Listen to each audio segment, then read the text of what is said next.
From the New York Post, Bud Light. Now, the only reason I'm doing this is because it is a feel-good story. It's not like we really care about Bud Light, but for me, this is a feel-good story. Bud Light falls to number 3 beer in the U.S. following the Dylan Mulvaney boycott. I like this. This makes me happy. Go woke or get broke. Let's try that again. Get woke, go broke. And this shows you that there is a shift in the tide of the culture war, that people are not coming back to Bud Light. People are not coming back to InBev products. They're saying, hey, I'm done with this crap. I'm out.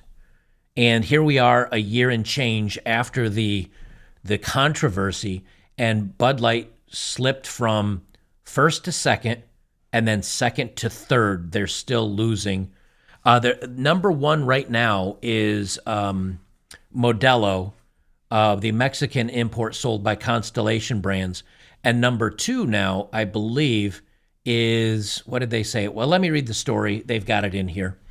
They said Bud Light, the once nation's most popular beer, is now the number 3 brand in the country, a stunning fall from grace for the Anheuser-Busch InBev-owned lager following the boycott over its Dylan Mulvaney ad partnership. Modelo Especial, the Mexican import sold by Constellation Brands, is now number 1, accounting for 9.7% of beer dollar sales in the U.S. stores in the 4 weeks that ended July 6th, according to Nielsen IQ data that was analyzed by the Bump Williams consulting firm. Michelob Ultra, the flavorless yet low-carb beer, I put in the flavor this part, it is absolute shit, that is also owned by Anheuser-Busch InBev, came in at second place. Okay, so InBev does have the second place beer at Michelob Ultra. InBev is very large. They own a lot of beers, so it's actually quite tricky to buy something that is not owned by InBev. That came in second place with 7.3. Bud Light represented 6.5% of beer dollar sales during the 4-week period. What's interesting is we haven't been talking about this in, 6-9 months. Like, this is just not even talking about it anymore. No, I don't know anybody that's brought up the Bud Light thing, but it's still moving down the ranks. So the damage that they took as a brand is monumental, that they're still slipping places here a year after they've stopped, even talking about it. The latest figures were first reported by the Wall Street Journal. The Post sought comment from Anheuser-Busch InBev and Constellation Brands. Before April of last year, Bud Light was well ahead of its rivals Modelo Especial, Michelob Ultra, and Molson Coors-owned Coors Light in holding market share in the U.S. So they were well ahead. In February 23, Bud Light registered more than 10% of total beer sales at retail locations nationwide. That's when Bud Light's marketing department decided to hire Mulvaney, the transgender social media influencer with millions of followers across TikTok and Instagram, to tout the brand as part of a special March Madness promotion. Mulvaney posted videos and images. Now, here's what's funny. This is MSNBC.com. Mulvaney posted videos and images on her social media pages. Oh no, let me correct you, MSNBC. Mulvaney posted videos and images on his social media pages showing his brandishing a special custom-made can of Bud Light with his image and likeness painted on the container. The posts sparked a social media backlash among conservatives who launched a nationwide boycott of the brand, which resulted in sales of Bud Light tanking. This, guys, is why I tell you many, many, many times, vote with your dollars. It's so important to vote with your dollars. Do you know why Bud Light is not doing a lot of the rainbow stuff? Do you know why Tractor Supply, a Tennessee-owned company that is a national brand, why when they got caught with the LG HDTV training materials in the back room and they were exposed on Twitter, they came up with a statement and they're like, we're not going to do this. We've changed our minds. Please do not boycott us. We're going to fix this. Same thing happened at John Deere, which is ironically now Juan Deere because they're moving all their manufacturing to Mexico.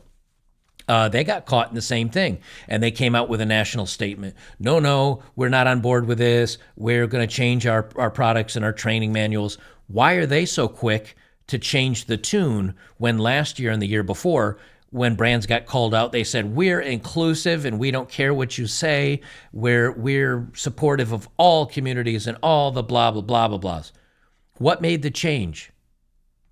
I wish I had my soundboard here. I got to go pick up my soundboard later today. My little my little soundboard. Money. Do I even have any money at all? Nothing. I don't. Damn it. I thought I had some sounds here. Money. Cha-ching, cha-ching. It's about the money. And they're scared to lose money. And so they're changing their tunes very quickly. They see that when conservatives get pissed off and decide to boycott something, boom, game over. Look at what's happening to Disney stock. Look, look what happened to Netflix stock when the controversy over the cuties crap came out. Let me catch up on live tips, make sure I don't miss anything. Youngsen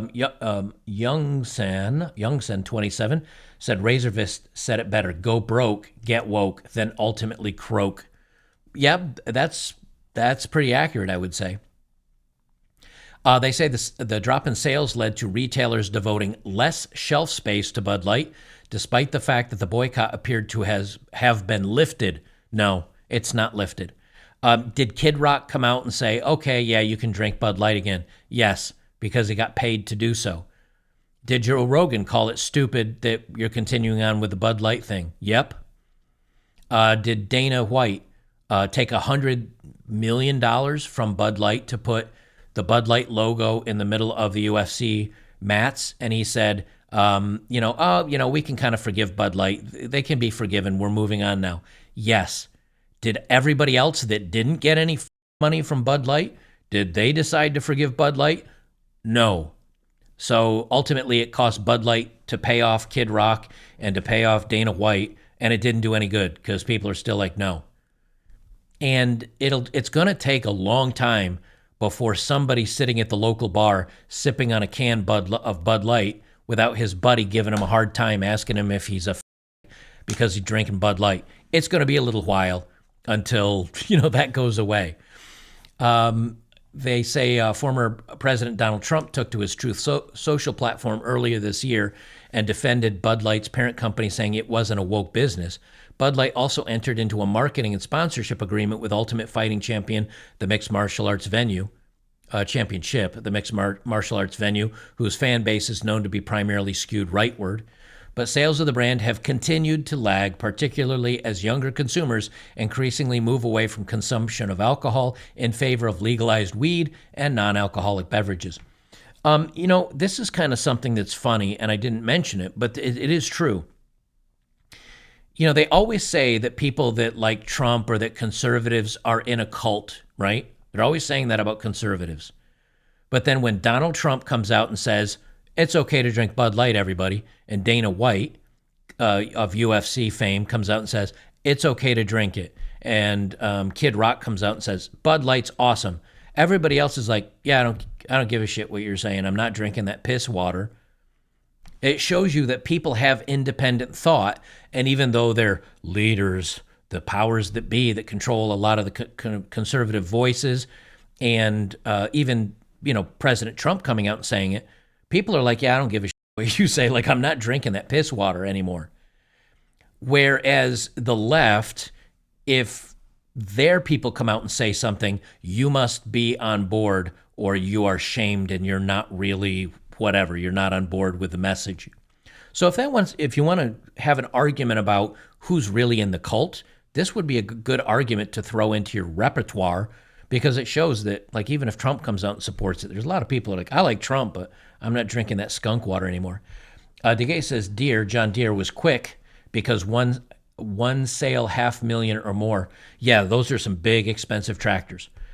J. Cool says, why the fuck would I drink Bud when I can drink proper Canadian beers? I can't remember the last time I had Budweiser or Coors Light or Keystone or any of the American beers. Maybe since I got a little bit of a better paycheck and I acquired, like I drink now because I like beer, not because I want to get drunk. Maybe that's it. I don't know. If you want to get drunk and have awful tasting piss water, then Bud Light's a very painful and punishing way to get there. It would be much better to go pick a good bottle of something stronger. Let's see. Do they have anything else? In the last year, Anheuser-Busch InBev stock price has risen by 6.47, well below the 22% rise in the S&P 500 index. So the stock market's gone up 22%. InBev has only gone up 6%. Our consistent strategy and the significant investments we continue to make, blah, blah, blah, blah, blah, blah.